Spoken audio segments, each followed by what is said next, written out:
Hello, everybody, and welcome to Chapter 2, Verse 8 of the Yoga Sutras. This is Sylvia Mordini, the founder of Life Inspired and Alchemy of Yoga. It's a delight to move forward with this next klesha. So, we've moved through avidya and we've looked at the previous one of asmita, and now we're looking at what happens when instead of pulling at things that we want, we push away at things that we don't want. So this word dukkha, let's start there. Dukkha meaning pain and suffering. And pain and suffering are inevitable parts of life. It is what it is. But we needn't be afraid of the challenges that we will undoubtedly meet in this lifetime. That's part of our human experience.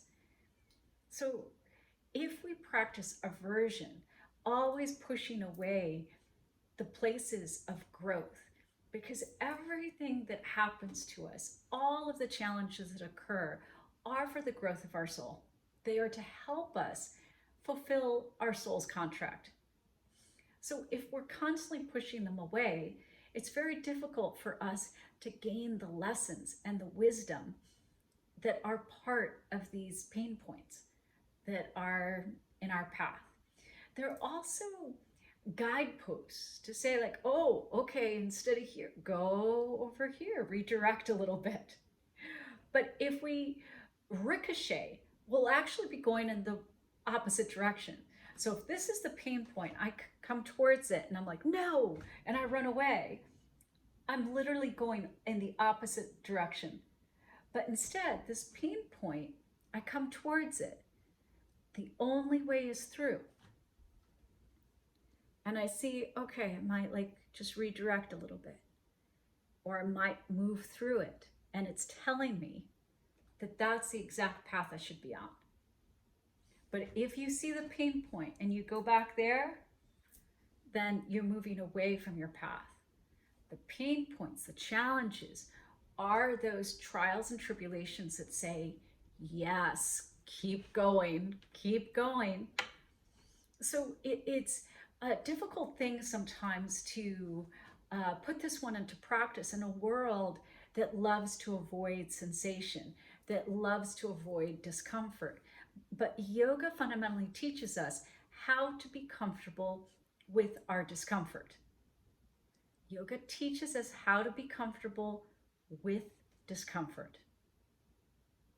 And that's a huge lesson for our mental health and for our spiritual health. Now, the other part of this is that if we close ourselves off, we could either spiritually bypass and pretend, oh, no, there's no bad stuff, dukkha. And that's not it either. Now we're denying that that even exists. But hardships are learning points. And then we limit ourselves.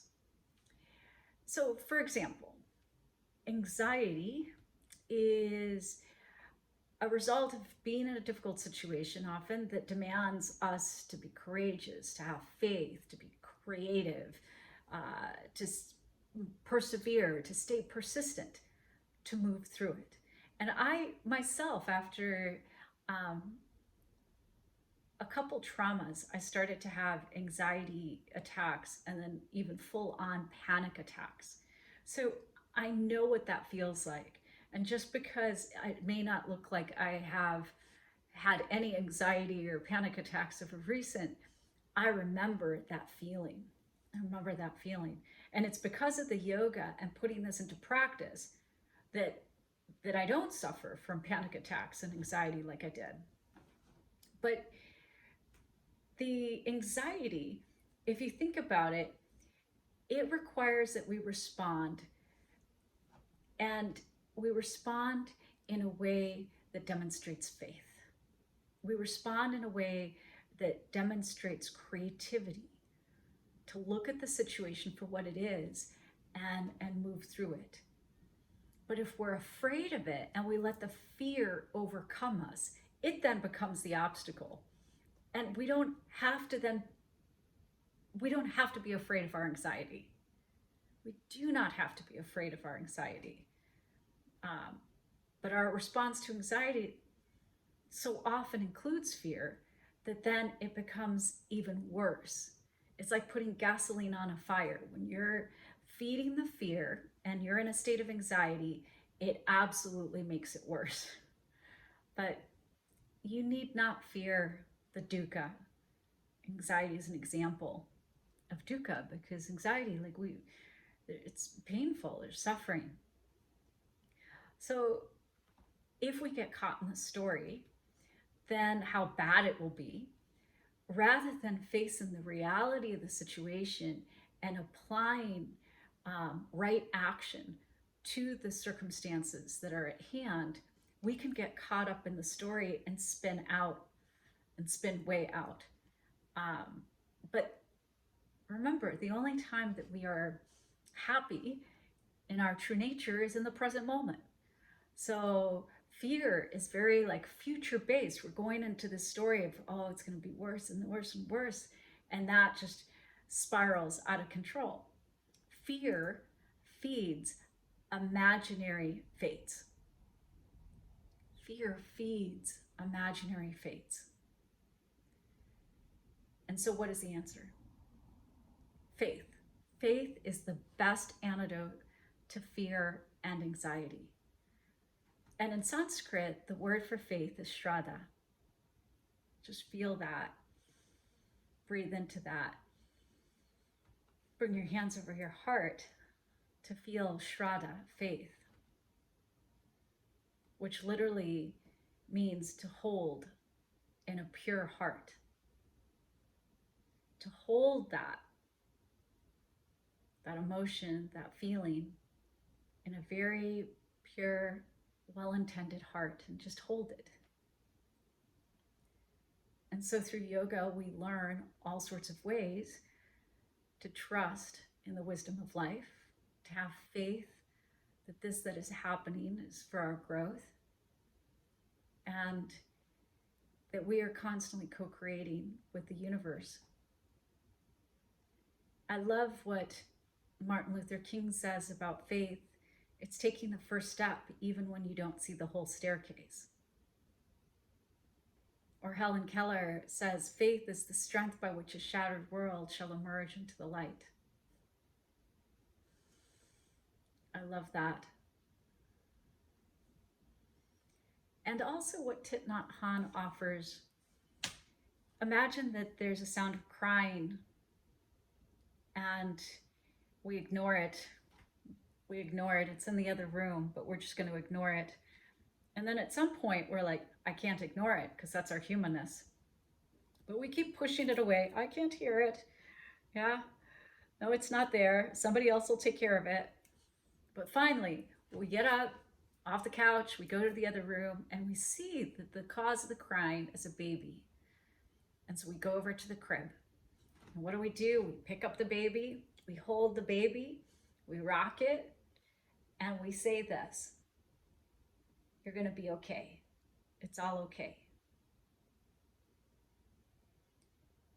And the baby stops crying.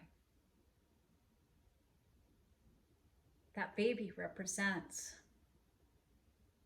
that part of the dukkha. Maybe for you it's anxiety, overwhelm, anger. And so you bring that baby close with faith into the purity of the heart, towards your heart. And you just let it know it's all going to be okay. And as you do that, any power that you thought that dukkha, that suffering had over you, the heartbreak, the job loss, the diagnosis, the uncertainty, the anxiety, it goes away. It dissolves. This klesha dissolves. Because it's just an illusion. But we have to lean in because the only way is through. can't back up and run away from it. For then it hooks in, and that's when it has power over you. So if you look at these two sutras together, chapter 2, verse 7, chapter 2, verse 8, and we look at how they are a push and a pull energy, what occurs is that we start to live as if we're in a tug of war, a mental, spiritual, epic tug of war. And we're like pulling at the things we want, the pleasures. We're pushing at the things that we don't want, and pull and push and pull and push. And we're just constantly wasting energy. And that is not a formula to tap into our happiness. It's so disruptive. And it's so future based that we're like never in the present moment. But it's exhausting to be in this constant pull and push energy. And so think about how often you get caught up in pull thoughts or push thoughts. And think about how often it feels like you're fighting with life. So for your journaling or your contemplation, I ask you to ponder, to sit in meditation, to sit right now, hands over your heart, and just breathe and watch your thoughts. And as you watch a thought come into your mind, just say to yourself, this is just information. The next thought, this is just information. The next thought, this is just information. Some thoughts are going to want to pull you into fantasies of pleasures. And some thoughts you're going to say to yourself, I don't want to think that. Push those out. But instead, just say to yourself, this is just information. This is just information. And as the pull and the push thoughts flow through, you won't engage. And no more tug of war. Another exercise is to sit in meditation and let the back of your hands rest on your knees, and then turn your palms down. And every time you see a push thought, tap your right leg. Every time you see a pull thought, tap your left leg. And if you just see that and just feel it, watching, tapping, until the tapping slows down. And you know that now you're not prisoner to this epic tug of war any longer. It's been a pleasure to share this sutra with you. From my heart to your heart, may you love yourself, love your day, and love your life.